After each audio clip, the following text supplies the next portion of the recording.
off. I don't know why I did that. Maybe I'm out of. Okay, we'll give it a try. Keep on going. I'm sorry.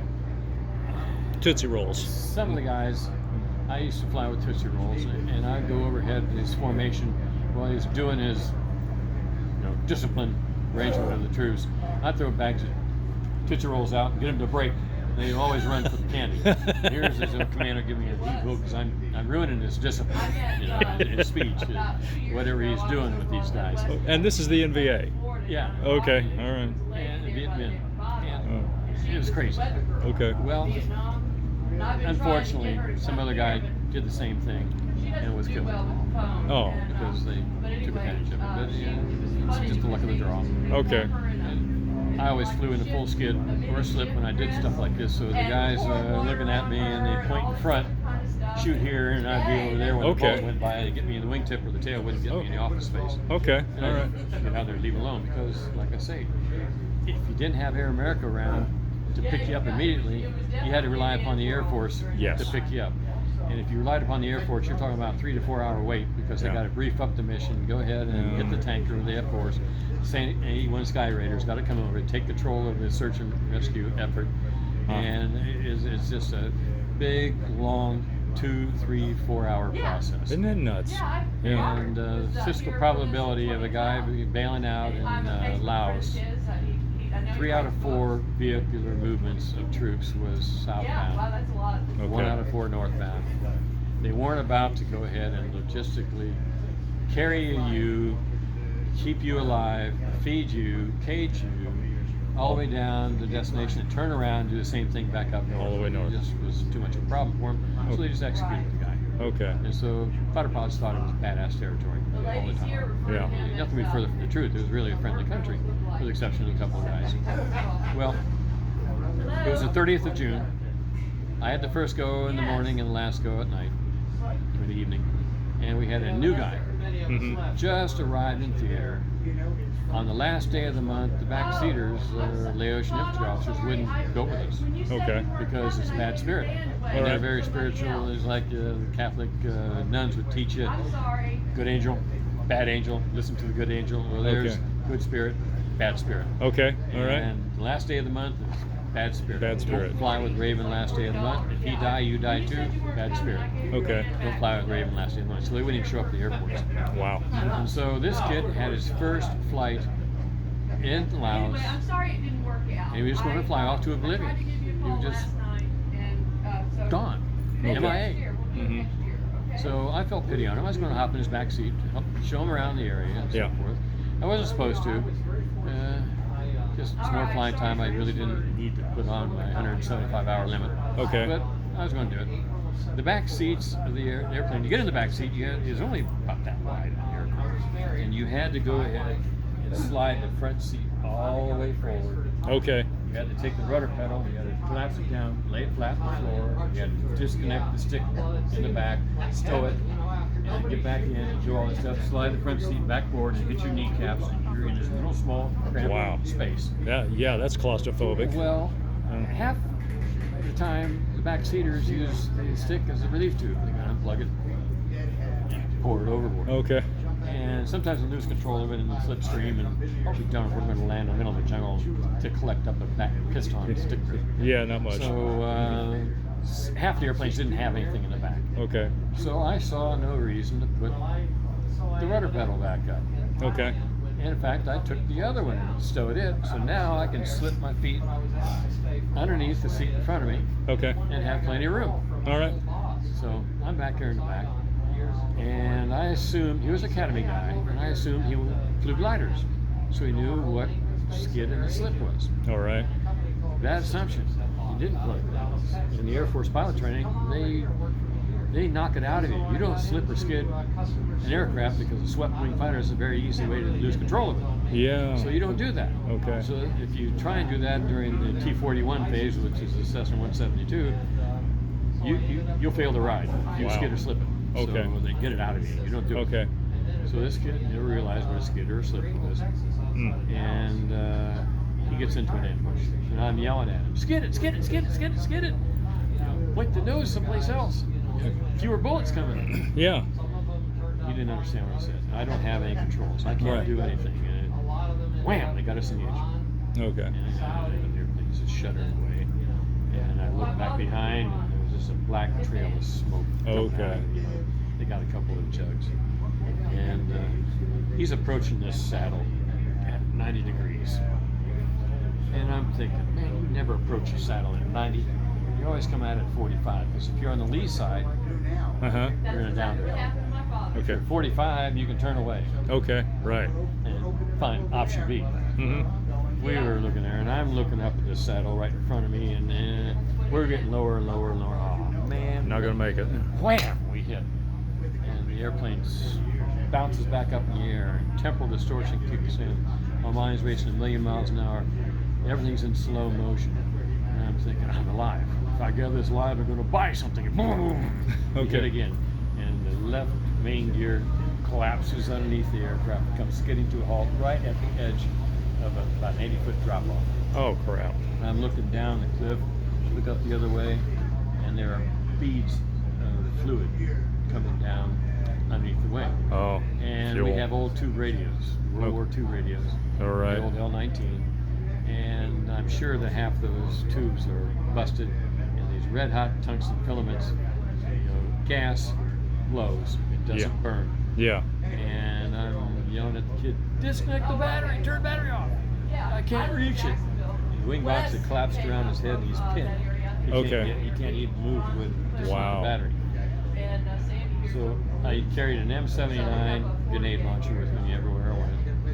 AK-47, CAR-15, 45, and a 38. Yeah. And nothing but ammunition. Right. And I took my t-shirt off, wrapped it around the barrel, still smell gas. I don't want to shoot that way because that's where I'll have an explosion.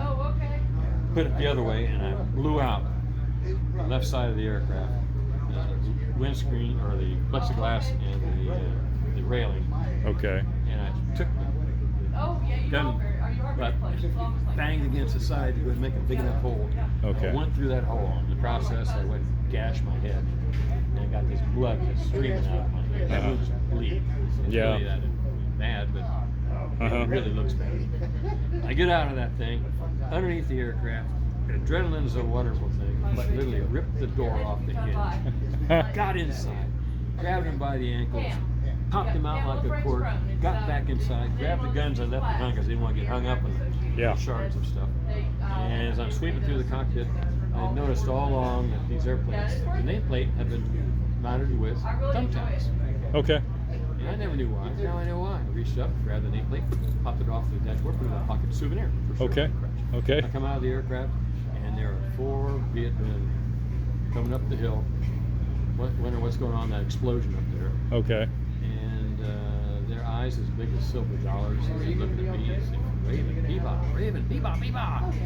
Bad spirit, contagious, crazy, ghost Okay. is what it means. And boom, off the hill they go. I just put another round of the M79 and started playing them, and they were gone. Okay. I think, oh man, we got about 45 seconds to maybe 2 minutes to live. They're going to go to the bottom of the hill. Yeah. Tell the commander, and we're up on top. The Ravens, ghosts are on top now. The commander isn't superstitious. He'll go ahead and put a gun in their back. Now, who's the more immediate threat, him or me? And Yeah. he'll come up and get us. Yep. Out of nowhere comes this U.S. Army helicopter. He's not allowed in officer. It's an Iroquois, Huey. Yeah. And he does this energy depleting turn right over the top of our position. The air is just thudding away with Yeah, this thing, and yeah. he comes to a rocking stop, and the door opens up. Here's a time reporter. Got 4 cameras hung around his neck. Oh. If he knew we were military, he would have got the Pulitzer. But he just assumed we're Air America. Okay. And we get on board, and he's taking Band-Aids and trying to stop my bleeding in the head and everything. And off the cliff goes the helicopter. 2 crashes in a minute. Okay. The guy gets this thing pounding away, and it goes off. He's en route to Udon-Rata Air Force Base. As he's approaching the field, his time reporter looks around and says, whoa, wait a minute. This is military. Are these guys military? And he stops at the top of the hospital pad in Udon. And we get out, and he's still yelling, oh, these guys military. Off he goes. Okay. So we go down the bowels of the hospital, and I go in the surgery room real quick, and the flight surgeon's sewing me up, and the other kid's getting his back x-rayed, and he lurched it pretty good.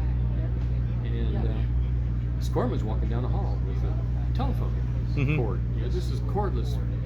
We didn't have cordless phones then. Oh yeah. We still had the big long pigtail. Yep, And yep. He's coming out with his headset. And he's, there's Sanderson here. So, yo, and he comes in the operating room, especially the chagrin of the flight surgeon. Yeah. Here, telephone. Who in the hell knows I'm here? And it's U.S. Ambassador Godley himself. He says, Sandy, what the hell is going on? Get your ass off that base right now. Get downtown to the hotel. Get your butt up here first thing morning and explain what the hell just happened. Slam. There's a one-way conversation, yelled at, cussed out, hung up by the U.S. Ambassador, all of 8 seconds. I'm thinking, I'm fired. It was a good gig while it lasted. So I get off the table and I get this other kid and we're limping down the hall.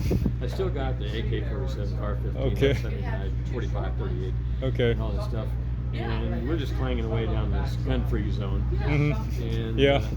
in walks the parent unit's maintenance officer. He's coming for dental appointment or something. Okay. And he's, what the hell? I'm going to reach in my pocket, pulled out the nameplate, fix it. I took my guns, here, put these in your armory. We've been kicked off base. Flight surgeon, 2 months later, at my going away party, tells me what happened after we left. He said, as soon as you left, maintenance officer comes in, wants to know what's going on. We landed one in Skyline Ridge. He said, okay, give me copies of the medical reports. I'll put them in for Purple Hearts. And as he's walking out the corridor, in runs the ambassador's goons.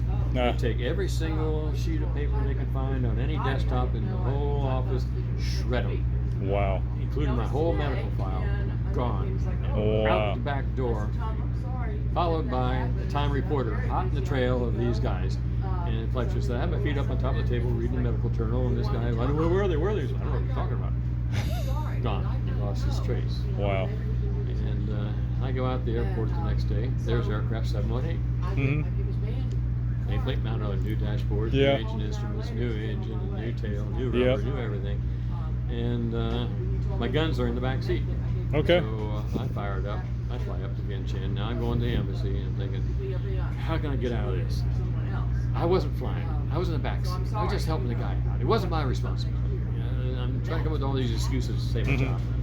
And attaché intercepts me and pulls me into the office. He says, now, the ambassador told me to tell you you did a good thing. You took the nameplate. He says, Cessna doesn't care how many parts we replace as long as it has a nameplate and the forms. Okay. You had the forms here. You had the nameplate. The ambassador told me to tell you, we'll issue you one more airplane. When you crash it, we'll reevaluate your record and see if we can afford you any longer. Get out of here. Okay. So, Gone. I figured I'm ahead. So I went. Oh, about 5 months later, almost a half year later, I'm in Luke Air Force Base going through F4 training. And I get the letter in the mail, 17th Air Force. Purple Heart denied. Paragraph 2, photo reconnaissance reveals no wreckage. Paragraph 3, aircraft reported an incident was in phase inspection. We don't allow to tie Air Force Base in that day. Paragraph 4, no further medical reports can substantiate your wounds due to any action. Paragraph 5, by the way, who are you guys anyway? So I didn't get Purple Heart, but I got the letter. You got the, okay. Wow. That was the end of it. But it was, after the accident, I went down to the French Council store and bought the watch. Okay.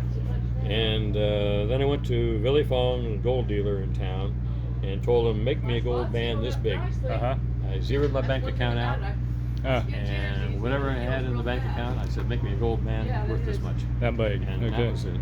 All right. Now, I've worn this thing every day since then. I've taken 4 links out of the chain. Wow. I haven't lost weight. It's expanded this much over the years, plus the additional links. And it's 20 karat. It's soft. Oh, it is very soft then. Yeah. Okay. And last time I had it done, the about ready to break apart on the edge here. Wow. Yeah, you need to get it inspected and repaired every so often. But the sum total at that time was like $950 for the Rolex as well as the gold. Okay. Whole business. Fantastic. Nowadays, shoot, I don't know, $10,000, $12,000. Oh. Plus the memory of it all. Yeah. Absolutely. Yeah. So that's the story behind our watches. Most of us who end up getting underground for some reason got out of it alive. Okay. Good. Well, congratulations on earning your watch. Congratulations on earning your watch and not having to pay for it other than just green stuff. Yeah. Green money, nothing else. I had a gold dog tag made when I first went there, and it was links on the chain was about not quite as big as this, but Yeah. almost. And the dog tag read, "If I'm dead, you are pilfering my body. Fuck you." Okay. Unfortunately, it got stolen. Ah, darn. It happens with gold. You betcha.